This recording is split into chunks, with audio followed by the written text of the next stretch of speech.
पिंकी नाम की एक लड़की थी जो बड़ी ही अच्छे स्वभाव की थी। हमेशा दूसरों की इज्जत करती और हमेशा दूसरों की मदद करती।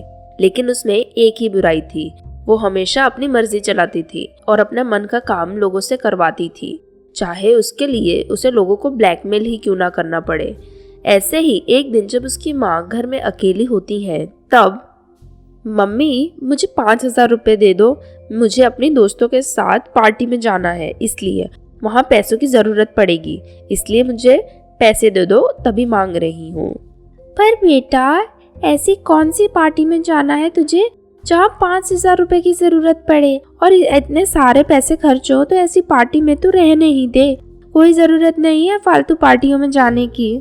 नहीं मम्मी, मैं तो जाऊंगी और मुझे तो जाना ही है। आप मुझे सीधी तरह पैसे नहीं दे रही हो ना, तो मुझे उंगली टेढ़ी करनी पड़ेगी लगता है, तभी घी निकलेगा। अच्छा बहुत आई उंगली टेढ़ी करने वाली, चल बेटा अब तो उंगली टेढ़ी ही कर, मैं भी देखती हूँ तो कितनी उंगली टेढ़ी करती है। ठीक है मम्मी, आप हमेशा पापा को बोलती रहती हो ना कि आपके पास पैसे नहीं है और उनसे पैसे मांगती रहती हो, तो मैं पापा को बता दूंगी कि आपके बैंक में 2 लाख रुपए रखे हैं।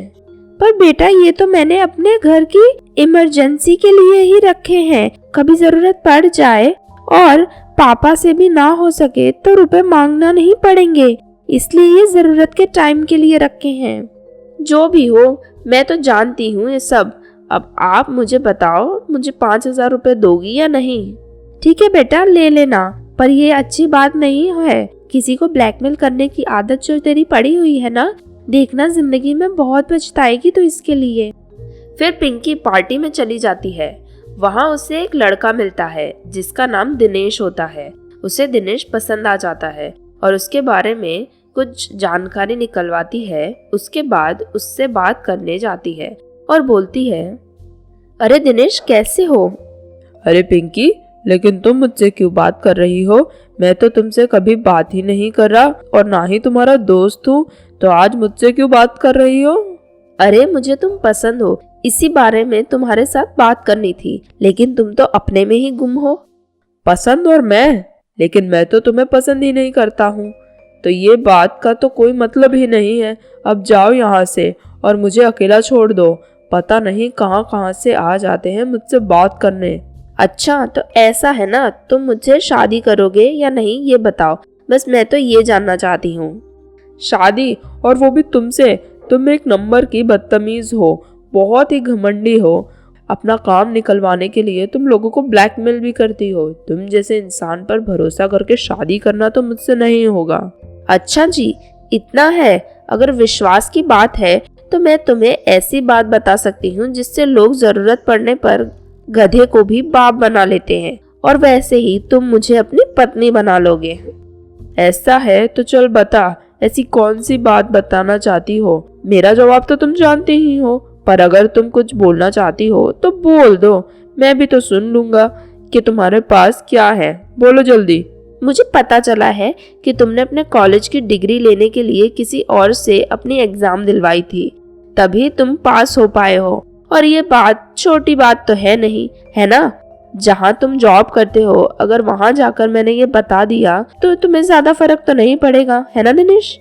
अरे नहीं नहीं पिंकी, ऐसा मत करना प्लीज। जो बोलोगी वो मैं करने को तैयार हूँ, पर मेरी कंपनी में किसी को मत बताना, मेरा करियर खत्म हो जाएगा जो अभी अभी ही शुरू हुआ है।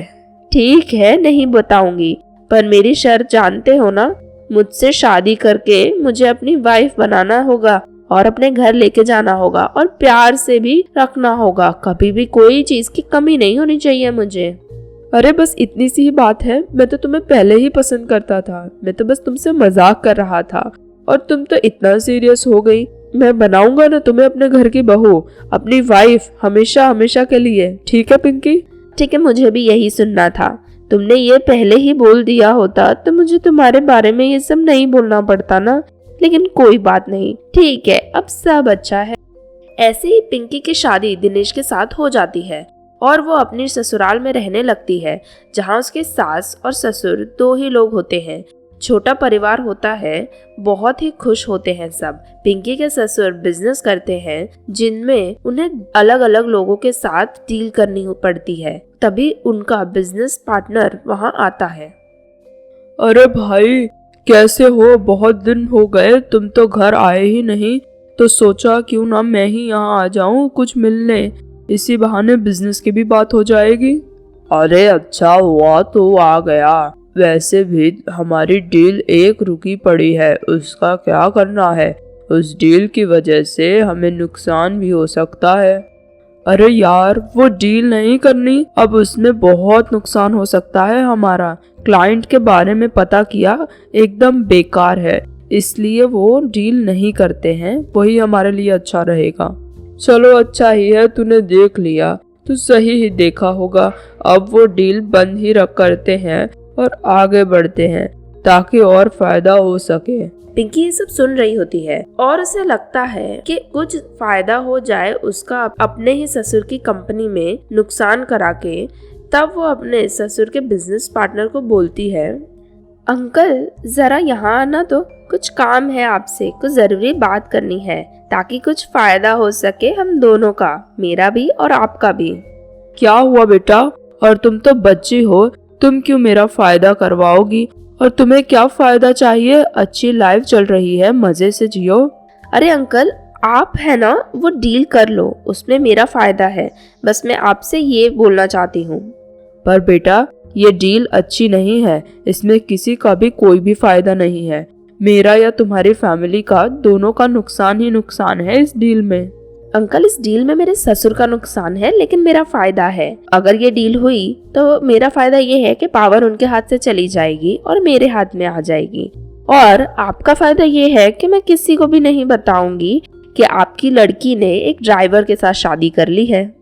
पर बेटा, ये तो खुला ब्लैकमेल कर रही हो तुम, ये अच्छी बात नहीं है।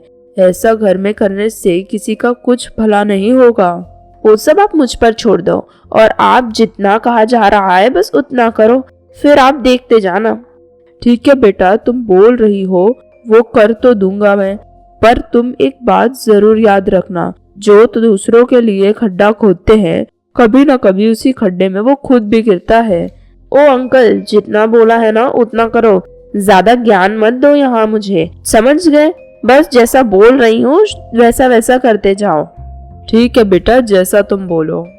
ऐसा बोल के वहाँ से चला जाता है। कुछ दिनों बाद पिंकी के ससुर को ये सब पता चलता है और पार्टनर भी उन्हें सब कुछ सच सच बता देता है कि ये सब पिंकी का किया कराया है। तब वो घर आते ही बहुत ज्यादा गुस्से में पिंकी को बुलाता है। ऐसा तुमने क्यों किया पिंकी?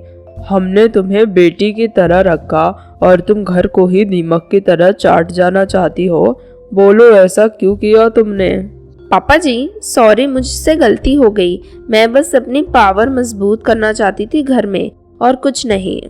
तुमने गलत किया पिंकी, तुम्हारी वजह से बहुत गलत हुआ, पर अच्छा है ये तो पहले ही पता चल गया, और मुझे ये भी पता है तुम्हारे मेरे बेटे से भी ब्लैकमेल करके शादी की है, फिर भी तुम्हें पूरा प्यार और इज्जत दी, तुम उसकी लायक ही नहीं हो। अब यहाँ से चली जाओ। सॉरी पापा जी, अब ऐसा कभी नहीं होगा, पर मुझे माफ कर दो प्लीज पापा जी। बस हो गया जो होना था, अब तुम जाओ यहाँ से, हमारे घर में तुम्हें रहने की अब कोई जरूरत नहीं है। ऐसा बोल के पिंकी को घर से निकाल दिया जाता है और वो दर दर की ठोकरें खाने के लिए छोड़ दी जाती है। अब वो ऐसे ही अकेली रह जाती है जिंदगी में हमेशा के लिए।